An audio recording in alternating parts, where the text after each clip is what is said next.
far away.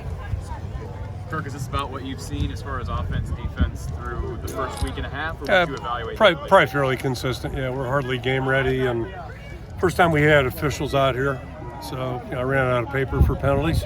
A lot to clean up there, but I think overall the effort was good. The guys have been solid. Lot to work on still.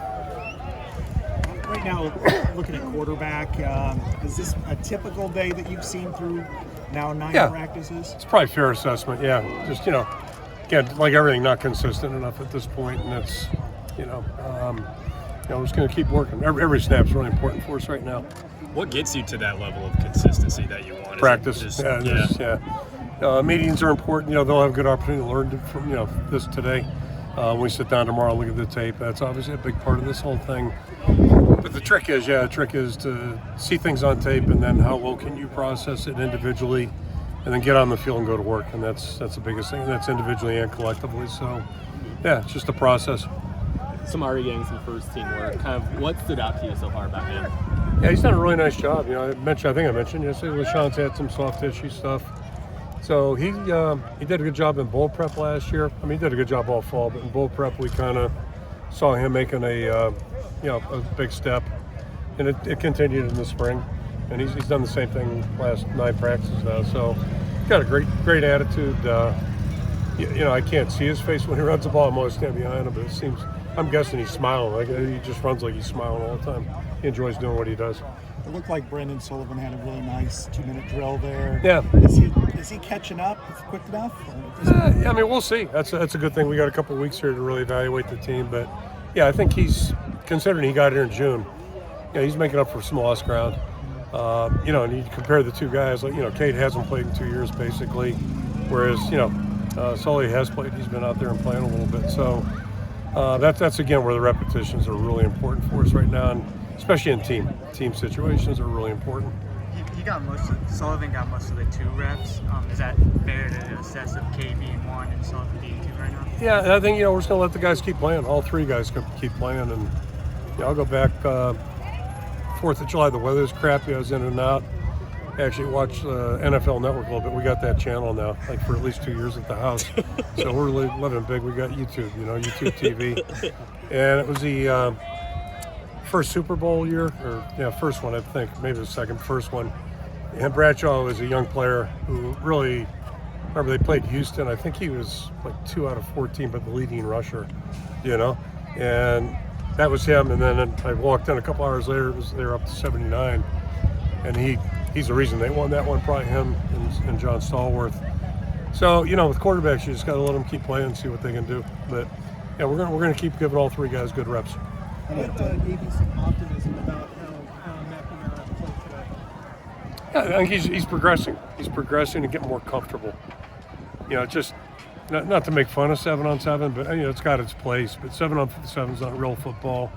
Just like one-on-one stuff. And to me, playing quarterback, comes a point where you got to have 11 guys on the field, both sides working.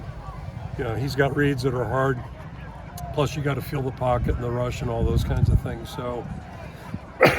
I'm not an expert on quarterbacks. To me, that's kind of what he's missed, being in those scrimmage situations.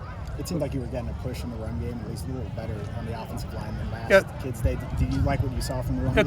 At times there were some good things there. And right now, everything's kind of sporadic, but we're more mature than we've been, and that's reason for optimism.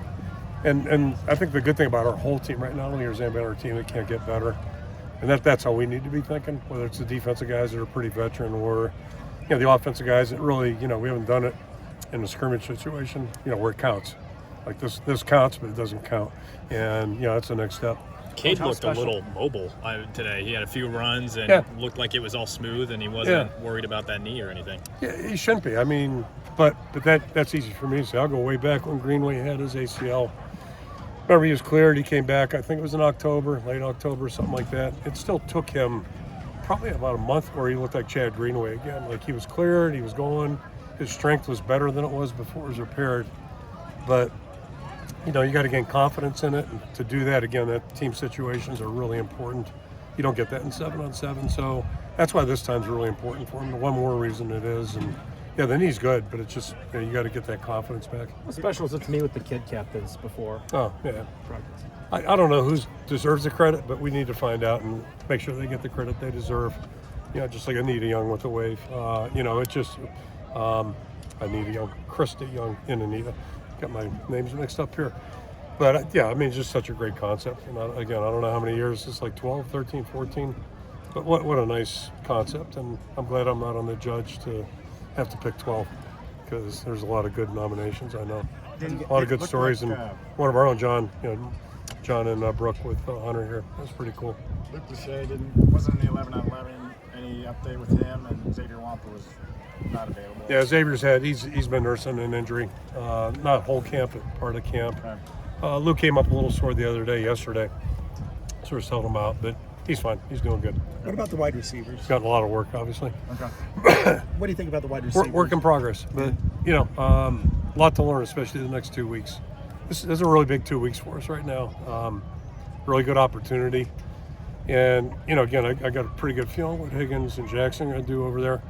The receiver room's just the opposite. We're not sure who's going to do what.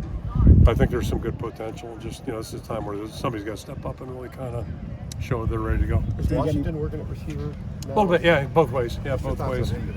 TJ's a football player. We talked about Kamari. Both those guys, same age, same position. And one thing they are really both of them impressed us last year. Like these guys like playing football. They love being in the building.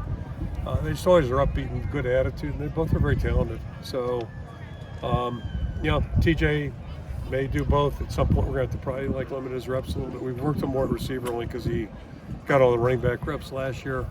So we want to get him caught up there, and then we'll just see what the roster looks like. But yeah, he's in the mix. He's a really good player. Did you get any word on TJ Hall? It looked like he came down with a lower leg. Sounds like an ankle, yeah, and doesn't sound like a big one, so that's good news.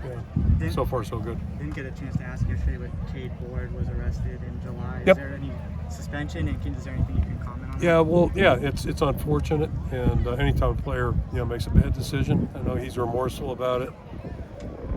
It'll be the standard. What we've done typically is a 1-game suspension, and then the guys will be on the scout team that week, and then Friday and Saturday they do community service, so they won't be at the games, and that's kind of been the standard. And I think we all understand this is the line's been drawn, and it's going to be double jeopardy moving forward. But hopefully we don't have to go down that path. We're just enough of that. It's just it's unfortunate and not smart. You haven't had much of it though. It's been a long time. Yeah, it's been a long time, and we just don't want to go down that road again. So, we've had plenty of guys come through that have had fun. But you got to be smart too, and especially in this day and age. I mean, it's just, luckily nobody's been harmed. Yep. How do you kind of balance with the offense accountability and also hey guys, we need to start getting this together. We need to start piecing it together, but also understanding they're still learning a brand new offense. Yeah. How do you kind of keep them grounded on that? Well, it's just part of the process. I hate to overuse that word, and it's probably overused tremendously, but it's step by step. And we have a standard in our minds, but also we're not going to get there overnight. So it's just about progressing, moving forward, and doing it as fast as you can. You have to be patient, but at the other side, you can always do more, always move a little faster. So. Yeah, that's a challenge that's in front of us right now. But I think we should have time if we're stay healthy and just keep getting better. 2 more questions. Is Cade kind of been, how do I explain, in the pocket? Is he been able to just sling it the way he can, or is it stepping and using? Yeah, that's what I was alluding to earlier. I think when you throw 7-on-7, it's easy because there's nothing in front of you, and I shouldn't say easy, but it's easier. When you got guys rushing you, it's a whole different dynamic. So that's part of this process, and it ties in with getting confidence in your lower body, things that are like that, and then making quick decisions. I'm no expert on quarterback play. I think sometimes guys try to do too much instead of just taking maybe what's there and available, and that's easier said than done. I can tell you from watching and hearing quarterbacks getting critiqued 44 years. I mean that's always a challenge. But that's part of just getting the work in and getting back to where you're in that rhythm and you feel comfortable. And I mean the good thing with him, we've seen him do it on film against good competition. So it's just a matter of working back there and getting there. And Brandon, kind of the same way, not exactly. I mentioned he played great against Maryland a year ago before we played him. So Yeah, he's done it, and now, for like all players, how consistent can you be doing it? That's the challenge all of us run. I know he was. I think he got in for maybe a series with the ones on offense that Brendan did. Do you anticipate that increasing going forward? I don't. We'll figure the numbers out, but we want to keep working them, obviously, and that's the other part of the equation. Don't read too much into it, but it's to get a fair assessment of a guy. You got to let them work. He's with the one offense, but he's going against the one defense, or is it the two defense? And we work a lot more one versus one typically. We'll break away from that every now and then, this time of year. So you got to factor all that stuff into and just, try to get see where guys really at. Okay, thank you, Coach.